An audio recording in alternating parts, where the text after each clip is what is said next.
que ya nos deben conocer. Si nunca nos han visitado, hola a ti, ¿cómo estás? Mi nombre es Isabel y mis compañeros y Felipe.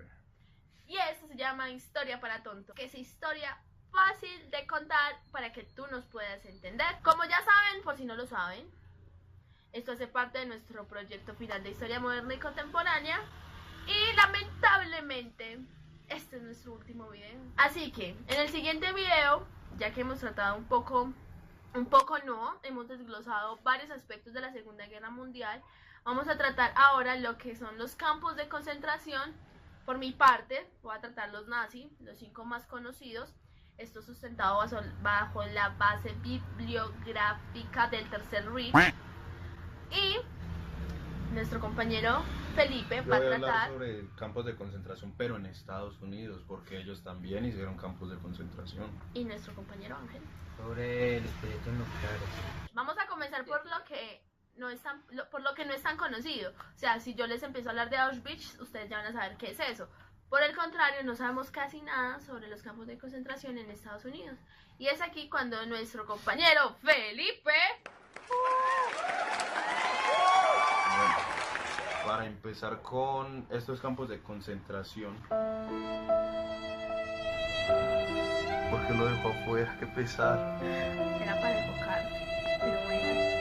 Nada, luego de Pearl Harbor, de lo cual hablamos en el video anterior, si no lo habéis visto. Si no lo han visto, les vamos a dejar el link acá abajo. Bueno, ¿qué pasa con estos campos de concentración? ¿Cómo se generan? ¿Por qué se generan? ¿Para qué se generan? Luego del ataque a Pearl Harbor, Estados Unidos lo que hace es que se dio cuenta que allá en Hawái, un dentista, si no estoy mal, o barbero, era un hombre de origen japonés o de descendencia japonesa, les dio información sobre cómo estaba el clima o si había mucho movimiento militar. ¿Para qué? Para saber ellos cómo iban a actuar cuando llegaran. Entonces Estados Unidos, cuando se dio cuenta de esto e inicia la guerra, lo que hace es coger a todos estos inmigrantes, y no inmigrantes porque algunos eran japoneses, solamente que sus padres eran de Japón y se fueron a vivir a Estados Unidos, o eran de Perú y Brasil y terminaron en Estados Unidos.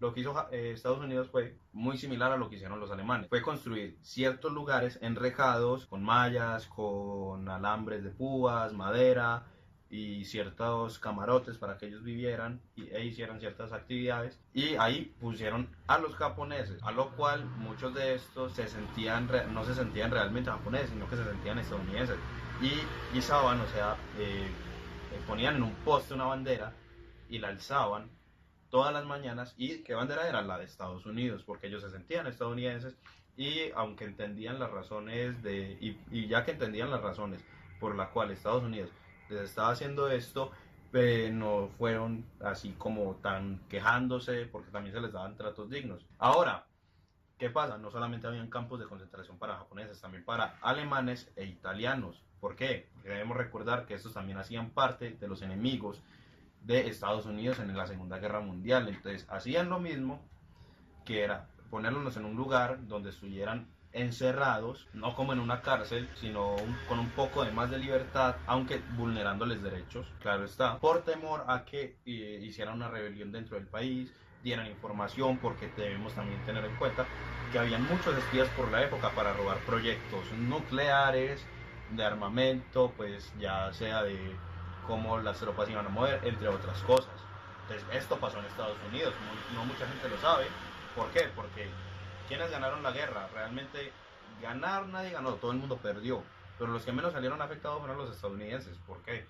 Porque a estos ni siquiera se les tocó el territorio, entonces no tuvieron que generar tantos gastos en reconstrucción, y ellos escribieron la guerra. Ahora continuamos con los campos de concentración. Ahora, un dato curioso, y es que si nos ponemos a observar todas las películas que hay al respecto de la Segunda Guerra Mundial, ¿quiénes son los vencedores? Con respecto a lo que acaba de decir nuestro compañero Pérez. Muy bien, Estados Unidos.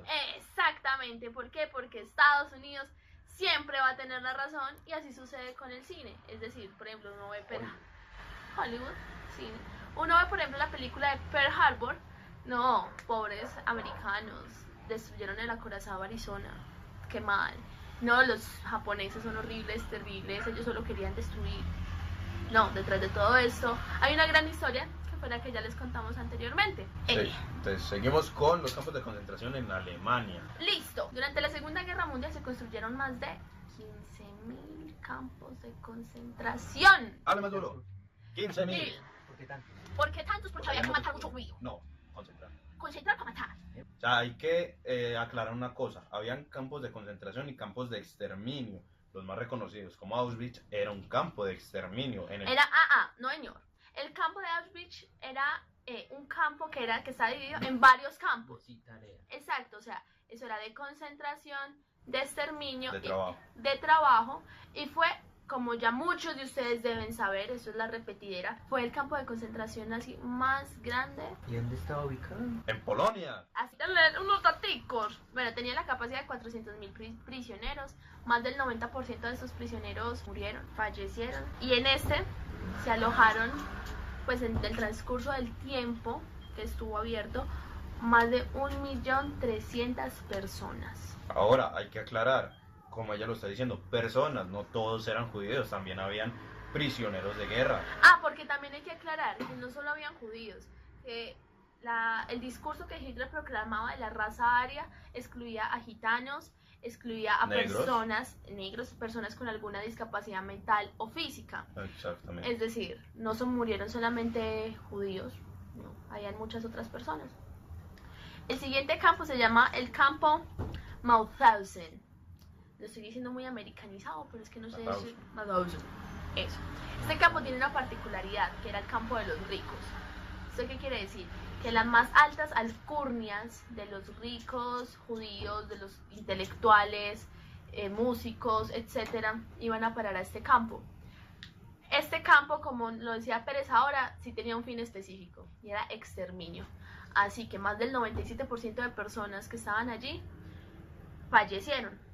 Ahora, ¿qué es un campo de exterminio? Campo de exterminio es que se les encerraban en cámaras de gases y morían. Claro está, que también habían otros métodos como el fusilamiento. Bueno, en general era cámara de gas, de cremación y fusilamiento. ¿Qué pasaba en otros campos? Había trabajos forzosos hasta la muerte, desnutrición. Y los experimentos. Espere que yo ya voy a hablar de eso. Entonces, a este campo también tiene otra particularidad, que se le llamaba el campo de los españoles.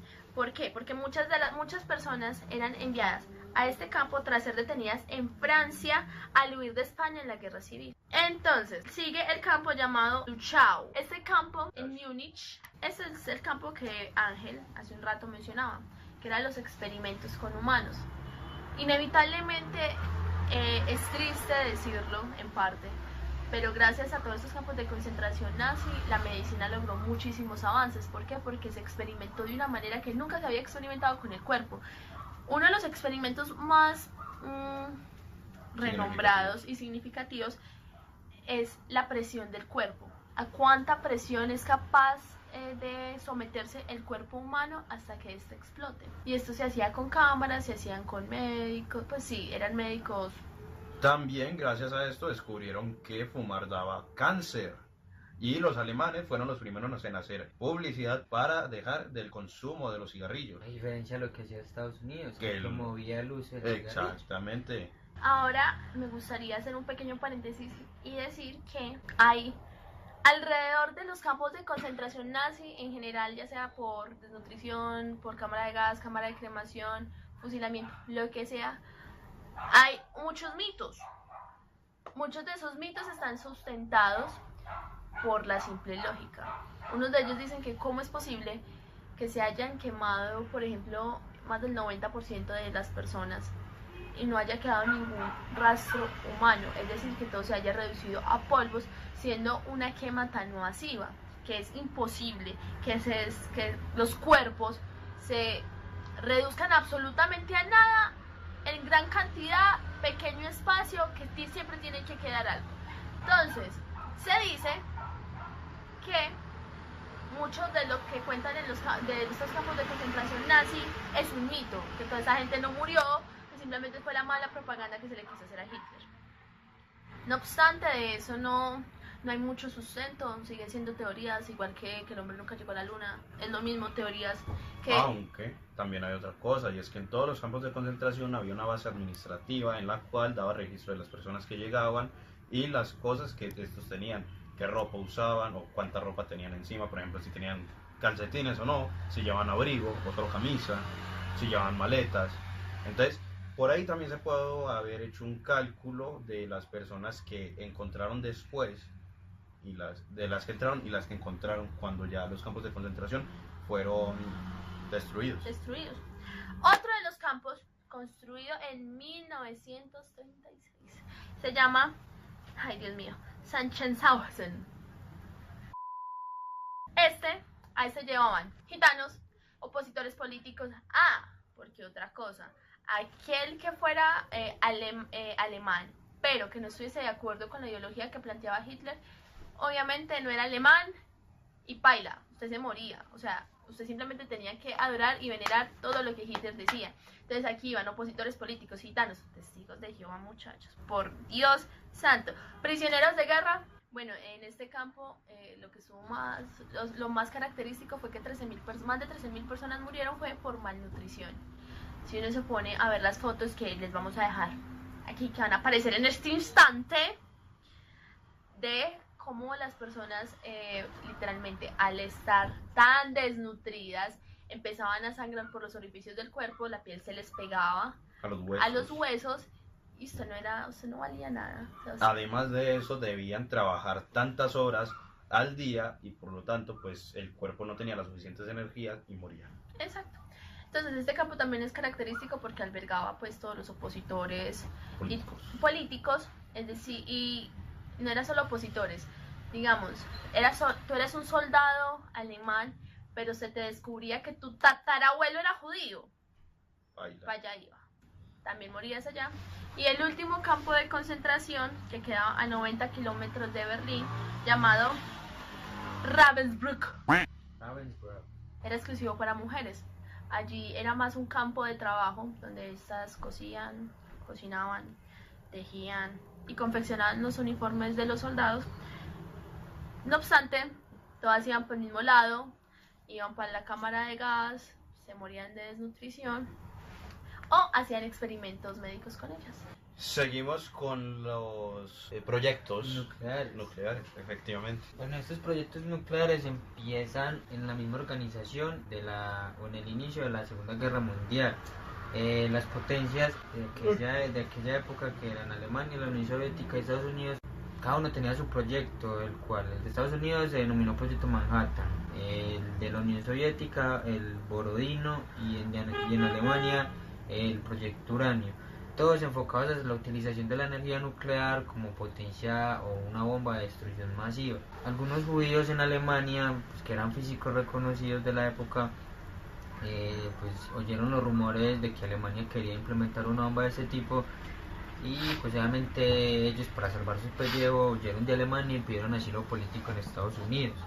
Uno de los personajes que se encontraba ahí era el famosísimo y conocido Albert Einstein, quien junto a la colaboración de otros físicos envió una carta al presidente de aquel momento en Estados Unidos, Roosevelt, alertándolo pues de esto y a fin pues de, no sé con qué intención lo quiso hacer, no sé, informar o lo que sea, pero esto digamos que trajo algo de lo que él posteriormente se arrepentiría.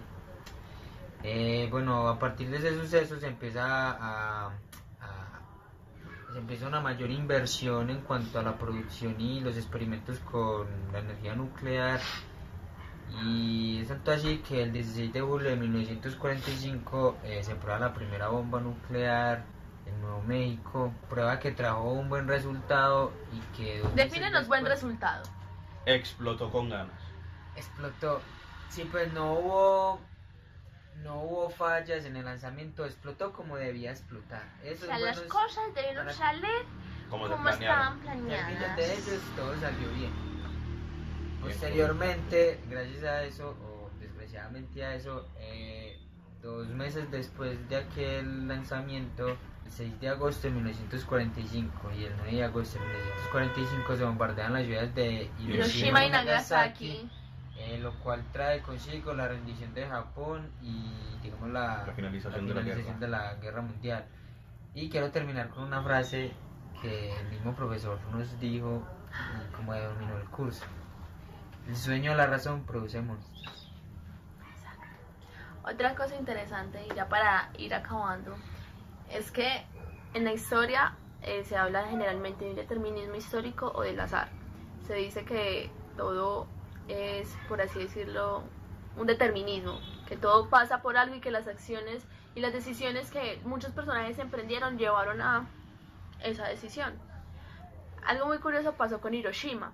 Cuando iban a tirar la bomba a Hiroshima, esto constituyó un azar. ¿Por qué? Porque la bomba no iba para Hiroshima, iba para el pueblo vecino, pero no iba para ella. O sea, cuando miraron, estaba demasiado nublado sobre el otro pueblo, entonces dijeron, entonces al de al lado, no importa. Y por eso la bomba cayó en Hiroshima. Es decir, eso no estaba planillado, simplemente fue un azar. ¿Por qué? Porque que haya nubes o no, las probabilidades... Meteorológicas. Exacto. Y algo así como un dato curioso es un hombre que estuvo el 6 de agosto estaba en Nagasaki cuando tiraron la bomba nuclear y se salvó, quién sabe cómo se salvó, y buscó asilo en la ciudad de Nagasaki. Entonces estaba en Hiroshima y se fue para Nagasaki. Se fue para Nagasaki. Hiroshima y se fue para Nagasaki, y 3 días después de lo de Hiroshima, pues bombardearon la ciudad donde él estaba y también sobrevivió a eso. Entonces, personas que nos ven, persona, profe, lo que sea, muchas gracias por vernos, muchas gracias por prestar atención a estos 3 videos. Fueron hechos con mucho esfuerzo, dedicación. Esperamos que este esfuerzo y todo valga la pena, sea recompensado. La nota no importa, importa es todo lo que aprendimos mucho, compartimos mucho, repetimos mucho la grabación de algunos videos, en algunos se ve la cara de frustración, pero de todas maneras aquí seguimos y aquí vamos a seguir. Exacto. Con toda. Esto fue por nuestro canal por ahora de Historia para Tontos. Espero lo hayan disfrutado un montón, se hayan reído con nuestras bobadas, se hayan aprendido mucho. Y suscríbanse. Y profe, denle like. Y todos denle like, ¿cierto? Chao.